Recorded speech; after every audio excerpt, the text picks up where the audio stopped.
Hello, you. We're going to be talking about Nepo babies. That's right. I know you're watching this, Zendaya. A better you starts today. I don't even know if she is a Nepo baby. I just assume she is. Probably. Look, if you were in Dune... Yeah. Look, I'm not going to get into an argument about Dune or Zendaya, whoever that is. I'm going to get into an argument with my friend, who you weren't there to hear it, but you're going to hear my rendition of the argument, and you're going to agree with me as a result. So this is my completely fair and balanced rendition of an argument that you're not going to find that interesting anyway. Glad you're watching. Thank you. So here it is. I was on a plane. Context is important. And we were sitting there perusing the menu. And at one point, my friend said, "Do you think it's possible to be successful without wealth and fame?" What do you think? I bet you're going to say the same thing that I said. It doesn't matter that you're wealthy and famous, as long as you enjoy what you're doing. But can I just defend that position for a second, please? Please let me defend that position. Okay, let's go through this. When somebody says, "I want to be an actor," what are they usually saying? They're usually saying, "I want paparazzi to take photos of me and then zoom in on my leg and be like, is she getting my cellulite?" That's usually what they mean by "I want to be an actor." What they don't normally mean is being one of those guys on the street in the little performance arts silver outfit, not moving for 8 hours. That's acting. They're pretending to be a statue. My point is, most people that want to become an actor, most people that want to get into one of these glitzy or glamorous jobs don't want the job for the job. They want the glitz and glamour. So yeah, if you want the glitz and glamour, yes, the only way to be successful is to get the glitz and glamour. That's it. What about if you just like the craft itself? What about if you just want to get really good at the craft? I can tell you now, from listening to certain musicians that I know, they are far better than the people that they're clearly trying to emulate. They're just better at it than they are. I'm sorry, it just happens all the time. It was like, honestly, like when I once did little auditions for writing for this channel, I was amazed at how many people could just verbatim write me down like I was at some chat GPT program. There is a lot of people out there that are a lot better than you are, naturally. They're more successful at it than you are, despite getting the glitz and glamour.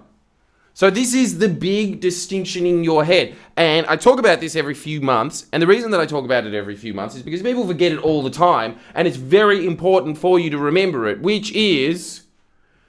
I was trying to think of that. O.J. Simpson did nothing wrong. That was a very prolonged side point. I don't know why that popped into my head. But I think he's innocent, damn it. I don't. But the point is, I'm glad he's dead. Maybe this is getting too dark. I am saying that success, and this is a big head trip, is whatever you define it as. That's it.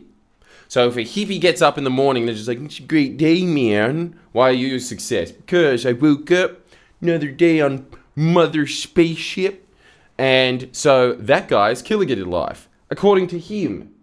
Which really, at the end of the day, is all that counts. Now, this isn't that, it is all that counts in that 70s, I'm trying to raise a generation of little shits that started with Gen X and got progressively worse down the generations. I'm talking about in the way that truly matters, in the sense that, like, you can only interpret the world through your senses. So if you have determined that something is successful, then it is successful. And if you haven't determined that something is successful, then it's not. Because how many of these glitz and glamour celebrities are always in rehab? Why is that? Because they thought there would be more. They're at the top. They're at the top of that game, and it is completely empty. And why is that? Because there is no internal mechanism for checking whether or not you have success. That normally, now there is obviously going to be exceptions to that, like there is with everything, but most of the time when you see someone like that, that is somebody who is playing the game of external validation. And external validation, I know that everybody always says, like, you don't want that, and it's like, you secretly do. But the reason that you don't want it, the reason that you don't want to be chasing after external validation is, one, you are never going to feel like a success doing it anyway. Two, because you suck. You're not as good as they are. But like, come on, like Nepo babies, for instance, are going to be in a much better position to be in that, oh, what do you know? I get to be in all the A-list Hollywood films for some reason. It definitely doesn't have anything to do with my parents. So you're already at the disadvantage of that. You probably, look, with a lot of hard work and a little luck, you can probably get to that stage. Or you could get like a little bit lower than that, and it's way more impressive what you've done because you've like brought yourself up from it. I'm of the personal belief that if there is a will, there is a way. But it has to be a sincere will. And this is the problem with chasing after these external expectations. The sincere problem with that is you are never going to actually chase it. You are only going to think that you're going to chase it. And then you are going to punish yourself for not chasing it and wanting it. It is a mug's game. The game is to internally listen within and figure out what is successful to you. What is success to you personally? It is going to be different for everybody on planet Earth. For me, my always guiding mechanism, and I always do say like, I wish I went for more, and I do wish that I went for more. It is the human condition to do it. But honestly, the thing that has always been internally guiding me is to sort of just be this like Australian known entity that is able to talk about Australian things and influence Australia in a better direction. I see that as a win. So I'm killing it. And then my other big win now is this channel, you watching. And my other big win is that if you sign up to Jordan Shanks for an extra 3 videos a week, because if you get an extra 3 videos a week, that's more of me pumping this into you. And the more that you get this pumped into you, the more that you think about these things, the more that you are directing yourself to things like what I'm talking about now, which is we want you to be looking at your personal success barometer. Your personal one. How much of it is based off of external validation? Probably a lot. And you can tell because there is always going to be a feeling of insincerity behind it. There is going to be a feeling of insincerity. There is going to be a feeling of like, I should be doing this because this is what other people want me to do. But the problem is, naturally, you are not going to do it. One, because it just feels unnatural. It's kind of like a fish trying to fly. Unless they're a fly fish. Sorry, I had to pause because someone was at the door saying, excuse me, would you like to save on long distance calls? Yes. Yes, I would. And then I talked to them for 5 minutes because I'm getting to that age where I'm like, don't go. I'm so lonely. So anyway, now, where was I? That's right. Talking about what a success is. That's success, ladies and gentlemen. Sitting at home like you're a retiree on this beautiful, fabulous island. Hey, we are on Success Island. Is that uncanny? Now I'm going to talk about something of actual importance, but look at it. Huh? I'm sick of people saying, oh, why don't you just get a new island? What do you... No, this is Success Island. It took me a lot... What, I'm not a success until I get another island. Fine, I'll get another one then. If I get enough likes, then I will. Ooh, that's a way to write up engagement, isn't it? Here's the big thing that I want you to remember about success and it being internally driven. This is the big one. All right, first off, you're just going to feel incongruent for the rest of your life if you are chasing that sort of mug game of externally what your friends and family think is successful. And look, when I say all of this, this is not ever going to go away. I am well aware of this. I've been reading books of years being like, yeah, shut up. Yeah, I know I'm supposed to define it myself. But like a lot of things in self-help, it is that effervescent goal that you have to sort of just chase towards, because if you don't, you become a complete slave to these whims. And if you do become a slave to these whims, if you are one of these people that does find success in an external factor, from external obstacles in your life, look, this is the worst part. You aren't going to be a success in the long run. Most of the time, anyway. I mean, if you are part of that Hollywood elite, then you can just live off the patronage system. But that's probably not you. Unless Zendaya is watching right now. In which case, work on your Iraqian accent. Whatever that one was. Well, you should know. You're supposed to be doing the character. I am saying that if you don't follow success from an internal song inside you, what does end up happening is when you are following these trends, someone else is always going to be able to follow the trend better than you, especially the older you get. It just naturally you become less and less cool. That is always going to happen. What is the defect to that? What is the counter to it? Well, when you look at musicians that sort of are still relevant to this day, you got to be looking at your Nick Caves and your Tom Waits and these kind of cool cats, your Johnny Cashes and all this kind of stuff. And why? Why was that? It's because they were playing their own song within. And so they always remained somewhat culturally relevant. They always remained culturally relevant because no one else was doing what they were doing. The whole thing is, when you are following success, you are following arbitrary trends that change like that. Because only a few years ago, if you walked into a house and it was like, oh my God, it's teal colored. That's probably the reason that the teal party exists, because it was just like, yeah, it's the color that's on point at the moment.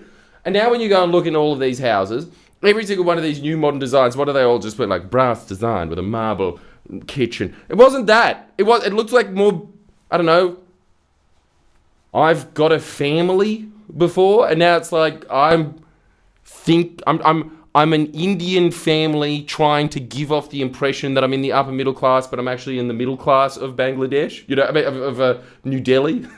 Like, it's got that kind of feel to it now. But that's the difference, right? Like, it's just like all of these external trends of what success is arbitrarily changes.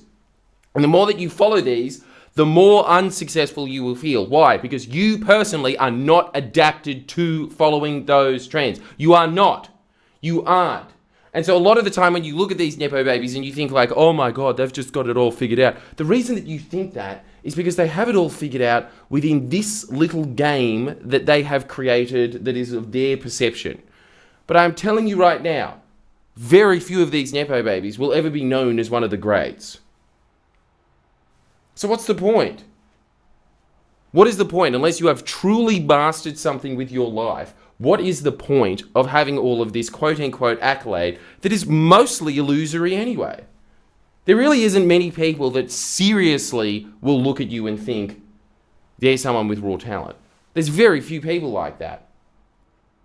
They look at people like those that spent their entire life kind of coming up with their own unique grasp. And the difference every single time between somebody like that and somebody who isn't talented, every single time it goes down to somebody that's able to block out the noise from without so that they can hear the voice within. Now, how do you do that? Well, I think that a lot of modern life is you trying to drown that out. It is you trying to drown out what you know you should be doing, where you know you should be. You internally know this. And I want you to write down what that is. You know what you should be doing and where you should be going. You sort of have the idea. You at least have the next step in mind. But I think that a lot of the time people drown that out. And why? Because they have this perception that if they do follow that, they're going to be unsuccessful. Quite the opposite. Quite the opposite. It's the only thing that will allow you to attain value, which is sort of just like a polishing the best you. And the only way that you can polish the best you is by listening to that voice and moving towards that, damned with the consequences. I know, because I have been a public figure for years. There has been waves and rides of people just coming in and just being like, he's that guy that's famous for that. You don't even want those people. They're all nitwits anyway. They suck. Anybody that ever comes up to me and is just like, I like you, good mate. I like you, journalism. Whatever it is, right? Like, that person always inevitably sucks. They're not actually interested in anything that I do. They're kind of just interested in some sort of like dumb label that they can be like, that one. That's it. It's just sort of some weird little mental construct in their head. Just like, that, he fit that one, me move on. You don't want to be approving, you don't want the approval of these people. Have you ever gone to like a mainstream concert and you're listening there and there's like all these, I don't know, like it's I don't know, something like, what kids watch these days? The Big Day Out, Woodstock. You're at Woodstock, and like one of these mainstream bands come on, and then you just look around at the general audience, and they're all dopes. They are all dopes. And the thing is, all of these bands, the vast majority of them anyway, kind of just disappear into the ether like that. They disappear into the methyl ethyl. They go away. Because what is defined as success changes. It is chasing the dragon. You can't do it. When you are externally focused on what success is, you can never accomplish it. Ironically, the more that you listen internally to what success is, the more externally successful you will become, because then you start making the trend.